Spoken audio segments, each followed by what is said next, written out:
You are watching T to the M to the IDD.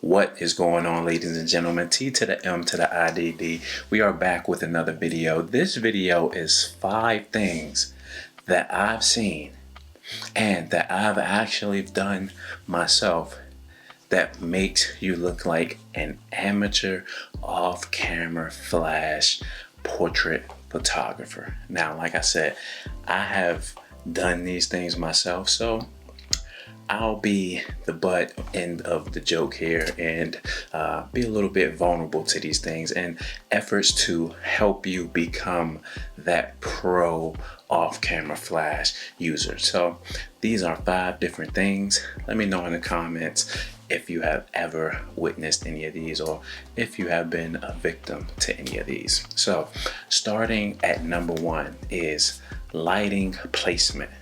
Now just take a second to take this scene in. I don't know who I was trying to light with this particular setup, but it had to have been Jesus or something, because why is that light stand so high, T-Mid?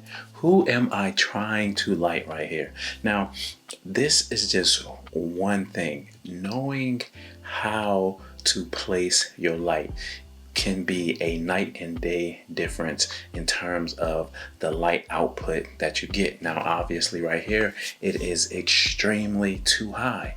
Why am I doing that? I don't know. I was just starting off. So don't place your light too high. Learn the light placement, okay? Also with light placement, it's also knowing where to physically place your light when you're moving it around your subject, okay? Know where to put your off-camera flash so that you can get the best results. I've seen different type of things where people just put the light anywhere and they actually hope for the best results, but you don't want to do that. Know where to put your light. Okay, at number 2, this is one of the hardest things and concepts for some reason for people to understand when they get into off-camera flash. I know when I first got into off-camera flash, I kept hearing adjust for your ambient, adjust for your ambient, and I was like, what exactly does this mean? Like, I am a hands-on person, so when I'm looking at videos, I'm like, man, I need to get out there and try it. So adjusting the ambient width, this would a beginner mistake where it makes you look like an amateur. When you have the trigger on your camera is on and the trigger is on, that makes you look like an amateur, because when you have your flash trigger and your camera on at the same time trying to adjust for your ambient, your camera is actually giving you a non-realistic view of what you're seeing. So the whole time you're trying to adjust your ambient, you're never seeing what your actual ambient looks like. And so you have to take off your trigger or turn your trigger off so that you can get a real look through your EVS back of the screen, however you normally look through your camera, to see what your ambient actually looks like. So don't make that mistake, okay? Don't make that mistake. Now, right behind that, number 3, fumbling with your camera settings. Oh my goodness. This is one where, especially if you are in a situation where you're working with clients trying to use off-camera flash and you're fumbling with your settings because you don't know what quite to change. Should it be the ISO? Should it be the aperture? I don't know what to do. When you are fumbling, you got people looking at you to try to get those settings right. And I've seen situations where you have to be spot on and have to be quick because you're going to do a shoot. You have this scenario, you see the sun is setting, you want to capture that sunset.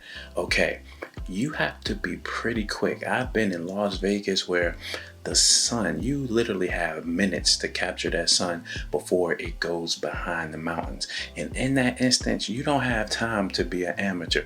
You have to know how to dial in those settings really quick to get those shots. So number 3 is fumbling with your settings. Learn how to use that off-camera flash so that you do not put yourself in this type of predicament. Mistake number 4. This is actually knowing how to work with your light, really understanding light, okay? I've seen some images where people were better off not using flash because when they included the flash, the pictures just got 10 times worse, okay? If you have a flash introduced into your scene, make sure that that flash doesn't hurt your portrait, okay? You have people putting in flashes and now they are uplighting them so you get like this scary movie effect which you don't want, or you have people where the light is too high so you got these harsh shadows coming down, or you just don't even know where to place the light, whether it's distance too close or distance too far, so the light is harsh or it's not soft enough. So really learning how to use that light, especially with a model that is doing certain poses, you can use that to your advantage if you know how to light that situation. The images can come out so much better. So number 4 is learning how to work with your light. My 5th and final mistake that makes people look like amateurs when it comes to off-camera flash is not understanding that less can actually be more. All the time you see me use one light because honestly that's all I ever really need in most cases. And so it is very intentional whenever I pull out 2-3 lights if I'm in the studio or outside. So I've seen cases where people bring out all of these lights, all of this gear to think that it's going to make their image look so much better. In reality, it doesn't add anything to their image. So when I see the results, I'm like, you could have did this with one light, but here we are, 4 lights set up in all these different directions, and it's not adding to the image at all. It's definitely something that makes you look like an amateur because you're not using the gear that you have to your fullest advantage. So make sure if you're bringing out another light, if you're bringing out more flash, make sure you have a reason for that flash to be out, okay? Make sure you have a reason because otherwise it's not doing anything to your shot. It might make you look good, but what's the looks? What's the looks if when you see the image it doesn't contribute to anything, right? So T to the M to the IDD, 5 things, 5 mistakes people make with using off-camera flashing makes you look like an amateur. I'm guilty of a lot of these, so let me help you. T to the M to the IDD. Until the next video. Peace.